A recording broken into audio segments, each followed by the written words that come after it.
مولاي صل وسلم دائما أبدا على حبيبك خير الخلق كلهم مولاي صل وسلم دائما أبدا على حبيبك Ibrahim alaihissalam dengan keluarga besarnya ya, yang banyak memberikan keteladanan kepada kita.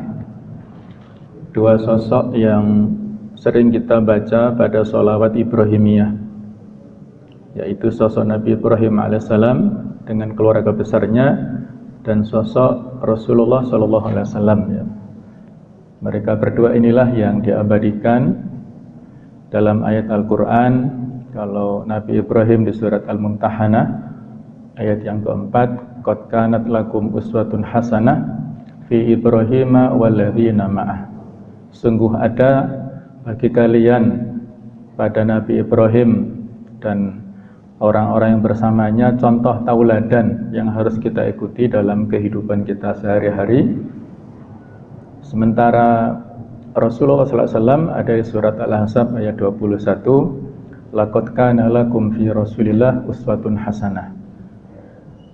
Jadi keduanya adalah tokoh yang sangat fenomenal dalam sejarah kita ya, dan merupakan keterkaitan ya, ada keterkaitan nasab di antara masing-masing, dan ini ada pembahasan ya pada kesempatan kali ini. Jamaah sekalian rahimakumullah, kalau kita lihat dalam sejarah bahwa secara umum bangsa Arab ini terbagi menjadi tiga golongan ya, dari asal muasalnya yang disebut dengan aqwamul Arab atau kaum-kaum Arab. Ada tiga kelompok besar. Yang pertama adalah Al-Arab Al-Ba'idah. Al-Arab Al-Ba'idah ini adalah bangsa Arab kuno yang susah untuk dilacak karena keberadaannya sudah sangat lama ya. Dan dalam sejarah kita kenal dengan kaum Ad, yaitu kaumnya Nabi Hud. Ada kaum Tsamud, kaumnya Nabi Shalih. Kemudian yang terkenal dua ini, kemudian ada Tosem, ada Judais, ada Amlak dan sebagainya. Ini Arab yang sangat kuno atau yang sangat lama. Yang kedua adalah Al-Arab Al-Aribah, yaitu kaum Arab yang berasal dari keturunan Ya'rib ibnu Yashjub ibnu Qahtan, yang disebut dengan istilah Al-Arab Al-Qahtaniyah. Nah, sedangkan yang ketiga adalah Al-Arab Al-Musta'ribah. Al-Arab Al-Musta'ribah inilah yang berasal dari keturunan Nabiullah Ismail alaihissalam, putra dari Nabi Ibrahim ya, yang dinamakan dengan Al-Arab Al-Adnaniyah. Jadi tiga kelompok besar ini ya, yaitu Al-Arab Al-Badi'ah, kemudian Al-Ba'idah ya, Al-Arab Al-Qahtaniyah, dan Al-Arab Al-Musta'ribah atau Al-Adnaniyah ini. Pembahasan kita lebih kepada kelompok yang ketiga ini ya, yaitu orang-orang Arab dari keturunan Nabi Ismail alaihissalam ya. Jadi jamaah sekalian, kita tahu dalam cerita bahwa Nabi Ibrahim alaihissalam adalah sebenarnya bukan Arab asli dari Jazirah Arab, maksudnya dari Hijaz ya, bukan, tapi dari Irak ya. Dan nama Ibrahim itu sendiri adalah dari bahasa Suryaniyah, dari dua suku kata, yaitu Ib dan Rahim. Ib itu artinya adalah abun atau ayah. Rahim itu adalah karim, artinya adalah mulia atau dermawan. Ini persis dengan sifat yang dimiliki oleh Nabi Ibrahim alaihissalam itu sendiri ya. Beliau adalah seorang ayah yang penyayang kepada keluarganya, kepada anak-anak kecil ya. Bukan hanya di dunia, tapi bahkan sampai di surga nanti. Kalau di dunia, cerita tentang kedermawanan Nabi Ibrahim alaihissalam ini digambarkan pada saat beliau setelah melakukan perjalanan ya dari Mesir, dan di sana singkat cerita beliau pada awalnya mendapatkan tekanan dari Fir'aun pada zaman itu ya, karena Fir'aun atau Ramses itu adalah sebutan Raja Mesir. Kebetulan istrinya adalah Sarah, adalah seorang wanita yang sangat cantik luar biasa, dan kebiasaan Fir'aun itu suka menggoda wanita yang cantik itu ya, karena dia punya jabatan, punya kekuasaan, dianggap semua wanita takluk lah begitu ya. Pada saat memasuki Mesir itu, Ibrahim sudah berusaha untuk menyembunyikan istrinya itu di kotak tertutup. Tapi pada saat di perbatasan diperiksa oleh penjaga, ternyata di dalamnya ada seorang wanita cantik. Maka dilaporkanlah kepada raja mereka. Yang singkat cerita, Raja Mesir berusaha untuk mendekati Sarah ini. Dan Ibrahim tidak mengaku bahwasanya dia adalah istrinya. Karena kalau Ibrahim menyampaikan Sarah itu istrinya, ya Nabi Ibrahim dibunuh. Ibrahim menyampaikan hadhihi ukhti, ini adalah saudariku. Ini semacam tauriyah atau alibi, alasan ya, dalam bahasa untuk penyelamatan diri. Setiap kali Fir'aun ini mendekati Sarah, maka Allah mentakdirkan Fir'aun lumpuh. Dia tidak bisa digerakkan anggota tubuhnya ya. Terus Fir'aun memohon, wahai Sarah, berdoalah supaya aku bisa sembuh. Maka Sarah berdoa kepada Allah dan akhirnya si Fir'aun ini bisa sembuh. Kedua kali dia melakukan kemaksiatannya itu, mau mendekati Sarah itu. Setiap kali dia mendekati, dia ditakdirkan Allah seperti lumpuh atau stroke gitu ya. Hanya mulutnya yang berkata. Kemudian yang kedua kali didoakan, sampai yang ketiga itu hampir lumpuh total.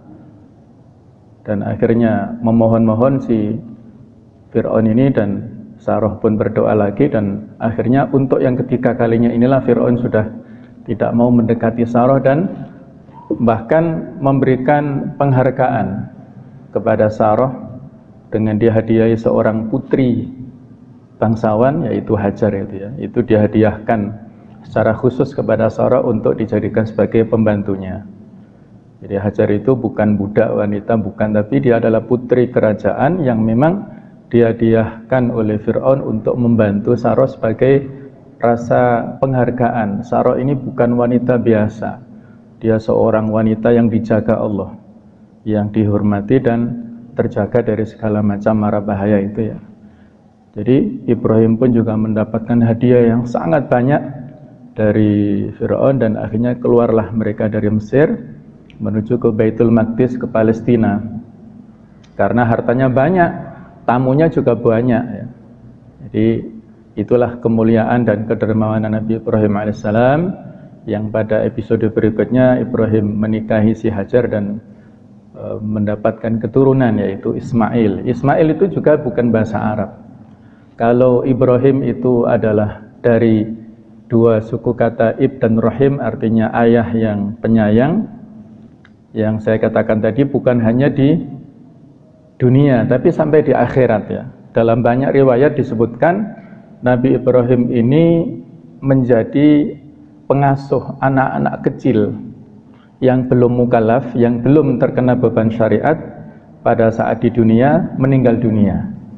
Anak-anak kecil baik itu dari keluarga muslim atau non muslim, karena belum dosa, belum tercatat amalannya, anak-anak kecil ini dimasukkan di kebun-kebun surga. Itu semuanya. Apakah dari keluarga muslim atau dari keluarga non muslim, karena mereka dalam keadaan fitrah meninggalnya, itu nanti dikumpulkan di kebun-kebun surga dan diasuh oleh Nabi Ibrahim alaihissalam di surga itu. Jadi sampai di akhirat juga penyayang kepada anak-anak Nabi Ibrahim ini. Nah, sedangkan Ismail itu juga dari bahasa Ibrani atau bahasa Suryaniyah, itu adalah bahasa sekitar Syam sana ya. Syam yang sekarang terpecah menjadi 4 negara, ada Yordan, ada Syria, Lebanon, Palestina ya. Itu bahasanya antara Suryaniyah atau Ibraniyah itu. Yang mana Ismail itu dari dua suku kata, yaitu isma dan il. Isma artinya dengarkanlah, il adalah sebutan untuk Allah. Kata-kata Ismail inilah yang dimohonkan oleh Nabi Ibrahim ketika memohon anak kepada Allah Ta'ala. Jadi yang disampaikan permohonan Nabi Ibrahim kepada Allah adalah Ismail itu. Artinya dengarkanlah ya Allah permohonan untuk mendapatkan keturunan di usia yang sangat tua, kurang lebih umur 99 tahunan ya. Jadi akhirnya itulah yang diberi nama untuk si anak Ismail ini yang ditunggu-tunggu ya. Jadi dengarkanlah ya Allah. Sama seperti mirip-mirip dengan Israel ya. Israel, insya Allah kita sudah paham. Israel itu adalah juga lakop gelar untuk Nabi Yakub alaihissalam ya. Nabi Yakub adalah putra dari Nabi Ishak. Nabi Ishak adalah putranya Nabi Ismail, putranya Nabi Ibrahim dari Sarah ya. Dari Sarah lahir Nabi Ishak, dari Hajar lahir Nabi Ismail. Nah, Nabi Yakub itulah putra dari Nabi Ishak yang gelar Nabi Yakub putra atau ayah daripada Nabi Yusuf ya. Itu adalah Israel. Isra adalah abdu, il adalah Allah. Israel artinya hamba Allah. Bani Israel adalah anak turun dari Nabi Yakub ini, yaitu Nabi Yusuf dan sebagainya itu, yang mana para nabi ya dan rasul banyak dari sana. Orang-orang Yahudi kemudian Nasrani dari sana, dan nabi akhir zaman itu bukan dari garis keturunan Yakub tapi dari keturunan Ismail, sehingga mereka tidak mau menerima kedatangan dan tidak mau membenarkan Nabi Muhammad akhir zaman karena tidak dari garis keturunan Nabi Yakub ini. Itu adalah karena hasad dari mereka ya, orang-orang Yahudi ataupun orang-orang Nasrani ini. Nah, jamaah sekalian rahimakumullah. Jadi Nabi Ismail inilah yang kita tahu dalam cerita ya, singkat cerita bahwa ketika ada kecemburuan dari Sarah terhadap Hajar dan juga putranya Ismail, itulah akhirnya Allah memerintahkan kepada Nabi Ibrahim untuk membawa keluarga barunya itu Hajar dan Ismail ini ke tempat yang jauh dari Palestina dengan bimbingan dari malaikat Jibril atas perintah Allah Ta'ala. Kemana arahnya itu atas bimbingan Allah, petunjuk dari Allah ya, yaitu jauh perjalanan dari Palestina menuju ke Hijaz, ke Mekah. Kalau dikurang lebih jaraknya ya kurang lebih sekitar 1500 kilometer, jauh sekali ya perjalanannya. Nah, di Mekah itulah Nabi Ibrahim berhenti ya, diabadikan di surat Ibrahim ayat 37, Rabbana inni askantu min dzurriyyati biwadin ghairi dzi zar'in 'inda baitikal muharram. Ya Allah, sesungguhnya aku menempatkan keluargaku ya, keturunanku di sebuah lembah yang tidak ada pohon sama sekali, lembah tandus, inda baitikal muharram, di sisi rumahmu yang mulia. Jadi ada titik di mana sudah ada Baitullah Al-Haram. Itu sudah ada titiknya di situ ya. Walaupun tidak berupa bangunan tapi sudah diberikan titik oleh Allah Ta'ala, Baitullah Al-Haram. Inna awwala baitin wudi'a linnas lalladzi bi Bakkah mubaraka. Sesungguhnya rumah pertama kali yang diletakkan Allah di muka bumi ini adalah Bakkah. Bakkah itu adalah nama lain kota Mekah. Bisa juga maknanya Bakkah itu adalah pondasinya Ka'bah. Itu disebut Bakkah juga. Itu sudah dibangun sejak zaman Nabi Adam bersama putranya Syith. Itulah yang membangun titik Ka'bah itu, yang pada saat banjir zamannya Nabi Nuh itu situsnya hilang, tidak berbekas. Nah, Allah yang menunjukkan kepada Nabi Ibrahim lewat malaikat Jibril, disitulah titik yang dulu ada Baitullah Al-Haram, yang di sana Nabi Ibrahim meletakkan istrinya tercinta dan putranya atas izin Allah, dan hanya berbekal hanya air dan kurma beberapa biji saja, sehingga ketika beberapa hari berikutnya sudah habis. Ketika Nabi Ibrahim sudah meninggalkan Hajar dan Ismail, itulah kita tahu pada saat Nabi Ismail menangis minta air karena kehausan, Ibunda Hajar melakukan perjalanan ya, lari-lari kecil dari Bukit Sofa ke Marwah sebanyak 7 kali yang kita akhirnya peringati dengan sa'i itu ya, untuk ibadah umrah ataupun haji kita ya, yang pada akhirnya ada air dari kakinya Nabi Ismail ini ya. Ada beberapa perbedaan, apakah air ini dari kakinya Ismail ataukah dari unta, dari tempat di mana perpijaannya untanya Nabi Ibrahim pada saat ditampatkan di situ. Dan pendapat yang sahih adalah dari tanah yang habis dikepakkan oleh sayap malaikat Jibril di situ atas izin Allah ya. Yang saat itu dengan kegembiraannya Hajar mengumpulkan ya air tersebut dan mengatakan Zamzam, Zamzam. Zamzam artinya berkumpullah, berkumpullah. Bukan bahasa Arab ini ya. Dari bahasa sana, Suryaniyah atau Ibraniyah itu, yang itu menunjukkan tentang kegembiraan Hajar ya. Dari air itulah akhirnya ada kehidupan ya. Waktu pun berlalu ya, dan di sana ya, di kalangan orang-orang Arab yang sudah kita ceritakan tadi ya, bahwa ada suku, yaitu suku Jurhum ya, yang berasal dari Yaman ya. Mereka ini yang termasuk suku besar ya, dan melakukan perjalanan karena tempat yang biasa mereka jadikan sebagai sumber kehidupan di sana, ada bendungan besar itu jebol dan akhirnya sudah tidak ada harapan lagi di sana. Maka suku Jurhum ini mau melakukan ekspansi, pelebaran atau melakukan hijrah lah ya, melakukan perjalanan panjang, mencari titik yang bisa mereka jadikan untuk domisili di sana ya. Tujuannya sebenarnya ke Syam. Perjalanan dari Yaman ke Syam sangat jauh ya. Mereka ingin melakukan perjalanan ke Syam, tapi di tengah jalan di Hijaz ini, di sekitar Mekah inilah akhirnya orang-orang atau suku Jurhum ini istirahat ya, mau menjajaki, dan mereka melihat ada burung-burung yang terbang di langit kota Mekah. Dan menurut ilmu yang mereka ketahui, kalau ada burung-burung yang berputar-putar terbang di angkasa di langit kota itu berarti ada sumber air di situ. Nah, mereka mengecek, ada yang ahli di bidang itu, mereka mengecek, meneliti apakah memang betul ada sumber air, dan ternyata betul ya. Mereka menemukan Ibunda Hajar dan putranya Ismail itu sedang berada di situ, menunggui sumber air itu. Maka mereka minta izin kepada Ibunda Hajar ini supaya diizinkan berdomisili di situ. Mereka membawa kabilahnya, ternak-ternaknya mereka bawa, peralatan mereka bawa untuk minta izin, dan mereka membayar upeti kepada Ibunda Hajar ini, asalkan diperbolehkan mengakses sumber dari air Zam-Zam itu. Nah, itulah akhirnya singkat cerita mereka beranak pinak di sana ya. Jadi suku Jurhum inilah yang berjasa menghidupkan kota Mekah di sana ya.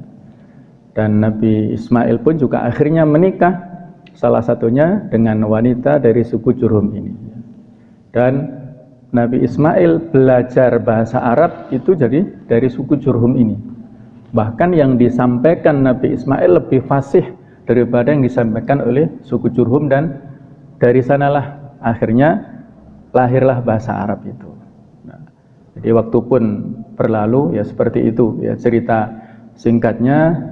Di Nabi Ibrahim yang kembali ke Palestina itu dalam sejarah kurang lebih ada beberapa perbedaan, berapa kali Nabi Ibrahim ini bolak-balik dari Palestina ke Mekah itu, tapi tidak kurang dari 4 kali PP ya. Yang mana kalau perintah pada saat beliau datang ke Mekah itu adalah perintah untuk menyembelih putranya Nabi Ismail itu, yang akhirnya diganti dengan domba yang besar itu ya.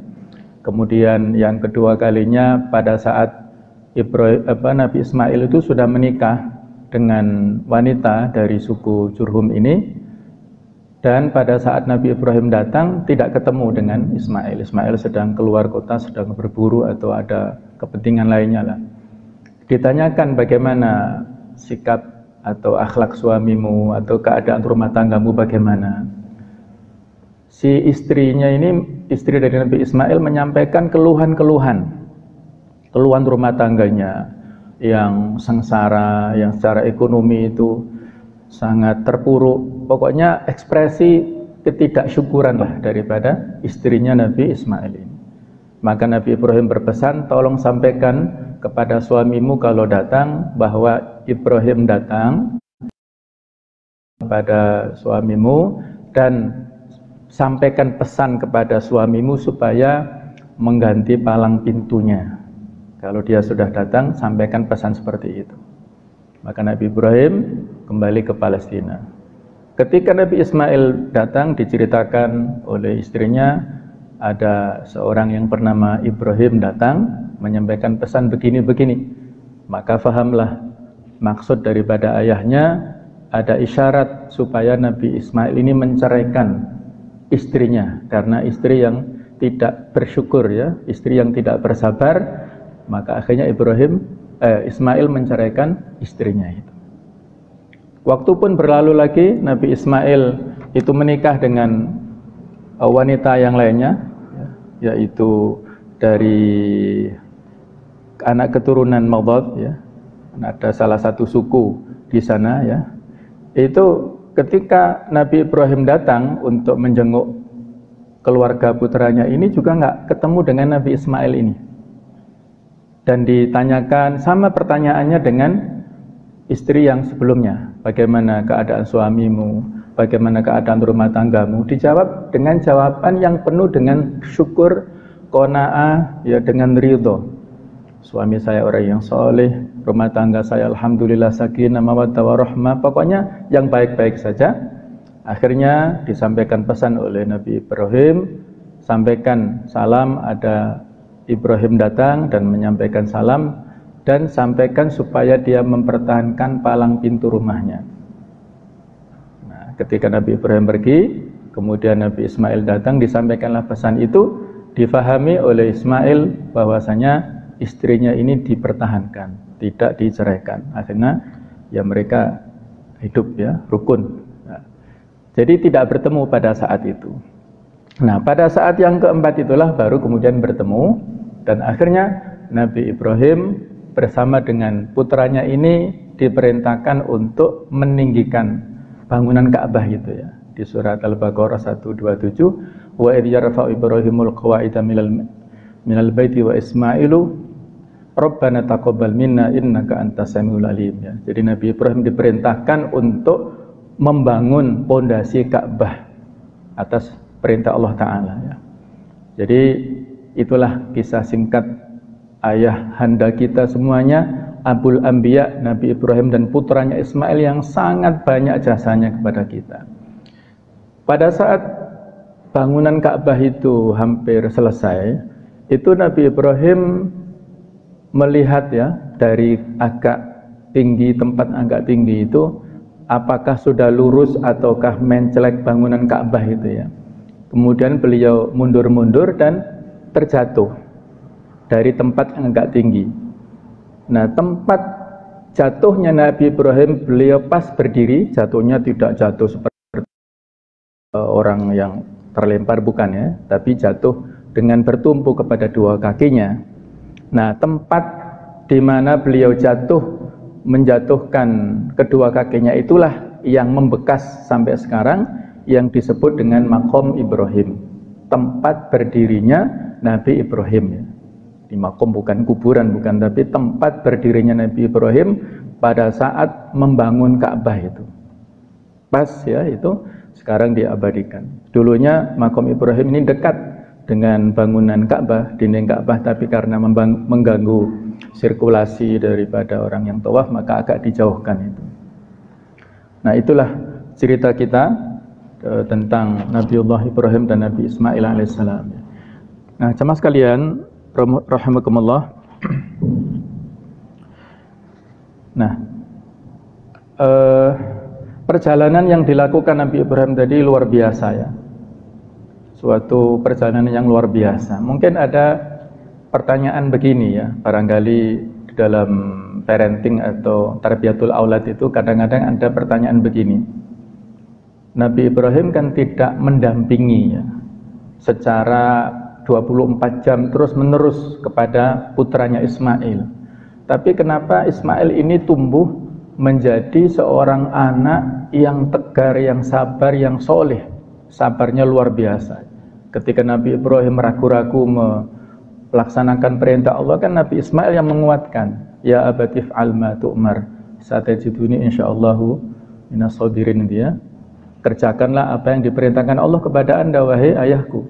Jadi kesabaran yang luar biasa dari Nabi Ismail dan seorang putra yang luar biasa. Ada banyak versi ya dari jawaban kenapa Ibrahim betul-betul sukses membina putranya menjadi seorang yang soleh dan memiliki ketegaran yang luar biasa. Salah satunya yang analisa saya adalah bahwa disinilah kunci daripada tarbiyatul aulad, pembinaan anak-anak itu. Bahwasanya ya, kunci daripada pembinaan anak itu adalah kita mensolehkan diri kita masing-masing. Jika kita mensolehkan diri kita dengan ibadah yang mahdhah, ibadah yang khusus, ibadah yang sosial, ibadah yang non mahdhah, ghairu mahdhah, jika kita mensolehkan diri kita, maka Allah lah yang akan mensolehkan keluarga kita, anak-anak kita. Karena urusan kesolehan ini adalah urusan Allah Ta'ala. Yang membolak-balikkan hati kita itu adalah hanya Allah Ta'ala. Menjadikan ya seseorang itu baik ya, kemudian lunak hatinya, gampang menerima nasihat dan sebagainya ya, menjadikan qalbun salim, itu adalah hak kuasa Allah Ta'ala. Nah, supaya anak-anak kita itu betul-betul menjadi seorang anak yang soleh, menjadi qurrata a'yun, itu kan kita berdoa, Rabbana hab lana min azwajina wa dzurriyyatina qurrata a'yun waj'al muttaqina imama, ya, doa-doa kita yang untuk kesolehan anak-anak kita. Nah, jadi kuncinya adalah bagaimana supaya kita soleh di mata Allah dulu. Kita berusaha memperbaiki diri kita, maka Allah lah yang memperbaiki keluarga kita, insya Allah.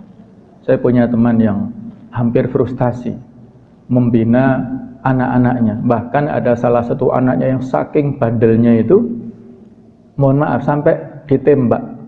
Tapi ya nggak mematikan, nggak ya, kena kakinya. Dia mantan wartawan yang senior ya, pernah hidup di Amerika cukup lama, jadi punya orang mampu lah ya. Itu anak-anaknya susah diatur, sampai ada yang ditembak itu. Saking jengkelnya dia usaha kesana kemari untuk membina anak-anaknya, susah luar biasa. Tapi akhirnya apa? Ketika dia mengenal dakwah, kebetulan dia aktif, mohon maaf ya, saya sebut karena ini adalah kebaikan, dia aktif di Jamaah Tabligh, dia aktif berdakwah, ya, dia aktif ibadah luar biasa. Maka lambat laun anaknya yang dugal ini, yang tidak bisa diatur, akhirnya bisa diatur dan menjadi anak-anak yang soleh, penurut gitu. Dia sendiri tidak menyangka ternyata ya dalam tanda kutip semudah itu caranya ya, yang sebelumnya dia susah, frustasi, tapi karena dia dapat hidayah dari Allah Ta'ala, mensolehkan dirinya. Mungkin sebelumnya dia kurang ya semangat dalam Islamnya, dia dapat hidayah, dia hijrah, Islamnya baik, akhirnya anak-anaknya juga menjadi baik. Nah, barangkali dikorelasikanlah seperti itulah ya. Kesolehan Nabi Ibrahim inilah yang akhirnya menular kepada putranya Nabi Ismail ini ya, yang akhirnya ya dari putra yang soleh yaitu Nabi Ismail inilah lahir ya generasi yang terbaik ya sampai kita sekarang ini insyaallah ya. Nah, jamaah sekalian rahimakumullah, jadi Nabi Ismail ini yang beristrikan dari seorang atau dari suku Madad itu ya, itu punya anak-anak sejumlah 12 dan semuanya laki-laki. Putra dari Ismail ini adalah laki-laki semua. Mereka saya sebutkan namanya, nama-nama putra daripada Nabi Ismail, ada Nabit, ada Nayabut, ada Qaidar, ada Adbail, ada Mibsham, Mishma, kemudian Duma, Misha, Hidad, Yutma, Yatur, Nafis, Qaidaman, dan dari 12 anak itulah lahir atau tersebar luas menjadi 12 suku ya, yang mana mereka pada awalnya tinggal di sekitar Mekah Al-Mukarramah beberapa saat, kemudian mereka hidup ma'isyahnya itu dari perdagangan dari Yaman kemudian ke Syam ya. Dua negara inilah rihlat asyita'i was-shaif yang diabadikan di surat Quraisy itu memang dari dulu terkenal ya, antara Yaman dan Syam ini tempat perdagangan yang populer pada saat itu ya. Nah, akhirnya mereka beranak pinak, dari 12 itu hanya tersisa 2 kabilah yang terkenal, yaitu Nabit dan Qaidar. Kalau yang lainnya itu tidak terkenal ya, tenggelam dengan masanya masing-masing. Nah, kemudian dari keturunan Nabit inilah mereka berdomisili di sebelah utara Hijaz. Mereka mendirikan pemerintahan di sana, pemerintahan yang kuat, yang mereka mendirikan ibu kotanya di Al-Batra, ya, ibu kota pemerintahan mereka. Dan akhirnya pemerintahan yang kuat ini dihancurkan oleh Romawi, dikuasai oleh Romawi. Dan dalam sebuah penelitian yang kuat dari salah seorang sejarawan, mereka ini sebenarnya ya, kalau diteliti ada beberapa nama dari kabilah, yaitu suku Ghassan ya, kerajaan Ghassan, kemudian juga dari orang-orang Ansor yang ada di Madinah, ada suku Aus dan ada suku Khazraj. Sebenarnya mereka ini bukan dari keluarga besar Qahtan, tetapi mereka adalah dari keluarga besar Nabit bin Ismail ini, yang lebih kuat pendapat seperti itu. Nah, adapun putra Nabi Ismail yang lainnya yang bernama Qaidar ibnu Ismail ini, anak atau keturunannya itu berada di Mekah, dan mereka diantaranya yang terkenal adalah, nah, kalau sudah nama Adnan ini sudah kita cukup kenal ya, Adnan, dan putranya adalah Ma'ad. Nah, jadi dari Adnan inilah beliau, Adnan ini adalah kakek Nabi Muhammad SAW, sekitar nasab kalau disilsilahkan itu sampai ke Adnan nama beliau. Jadi beliau sampai 21 nasab ke atas itu sampai Adnan. Dan dalam sebuah riwayat hadis beliau menyampaikan, karena idza intasaba fa balagha Adnan yumsiku wa yaqul. Ketika beliau menyebutkan nasabnya dan sampai ke nama Adnan, beliau berhenti dan mengatakan kadzaba an-nasabun ya, orang-orang ahli nasab telah melakukan kebohongan. Fala tajawazu, beliau tidak melebihi menyebutkan setelah itu. Nah, jadi memang ini ada pendapat lain yang mengatakan inna baina Adnan wa baina Ibrahim alaihissalam arba'ina aban. Antara Adnan dengan Ibrahim itu ada sekitar 40 generasi. Itu menurut sebuah pendapat ya. Jadi masih panjang generasinya. Kemudian sama sekalian ya, putra daripada Adnan yaitu Ma'ad dan anaknya itu Nizar, ini juga beranak pinak. Mereka Nizar ini punya anak 4 laki-laki semua, dan berubah atau beranak pinak menjadi kabilah. Kemudian ada lagi ya, kabilah Mudhar kepada 2 bangsa besar. Kemudian ada lagi sampai ke bawah ya, Ilyas ibnu Mudhar, ada Tamim ibnu Murrah dan sebagainya. Dan di antara anak turun mereka ada Banu Kinanah ibnu Khuzaimah. Nah, Kinanah inilah ya, kabilah Kinanah inilah merupakan kabilah asal. Nah, jadi Kinanah itu Asad ibnu Abdul Uzza ibnu Qusay dan Abdu Manaf ibnu Qusay. Dari Abdu Manaf itulah ada lahir 4 kabilah, Abdu Syams, Naufal, Al-Muttalib, Hashim. Itulah anak turun ataupun keluarga besar Nabi besar Muhammad SAW. Sehingga ada hadis yang mengatakan, qala sallallahu alaihi wasallam, beliau mengatakan, innallaha astafa min waladi Ibrahim Ismail. Sesungguhnya Allah memilih dari anak turun Nabi Ibrahim itu adalah Nabi Ismail. Wastofa min waladi Ismail Kinanah, dan Allah memilih dari anak turunnya Ismail adalah Kinanah. Wastofa min bani Kinanah Quraisyan, dan Allah memilih dari suku Kinanah itu kabilah Quraisy. Wastofa min Quraisy Bani Hashim, dan Allah memilih dari suku Quraisy adalah Bani Hashim. Wastofani min Bani Hashim, dan Allah memilih aku dari Bani Hashim. Allah mengangkatku sebagai Rasul dari Bani Hashim. Inilah nasab beliau yang mulia ya, dari kabilah yang mulia dan dari keturunan yang mulia, yang itu dikenal oleh mereka semua. Ada hadis lain yang mengatakan, ana ibnu adzabihain, aku adalah putra dari orang yang korban, yang disembelih. Adzabihul awal, yang disembelih awal adalah, maksudnya adalah Nabi Ismail alaihissalam. Kemudian yang dimaksud yang disembelih yang kedua adalah ayah beliau sendiri, Abdullah. Kalau Nabi Ismail bagaimana proses mau disembelihnya sudah terkenal.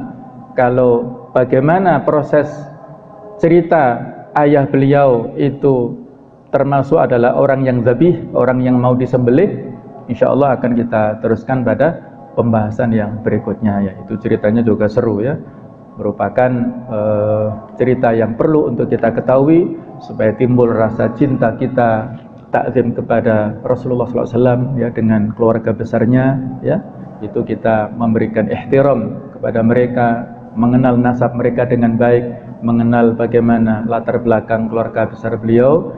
Ini adalah sebagai wujud kecintaan mahabbah kita kepada Rasulullah Muhammad SAW. Saya kira itu mudah-mudahan ada manfaatnya. Kurang lebihnya saya mohon maaf, saya ikhlas-ikhlasnya.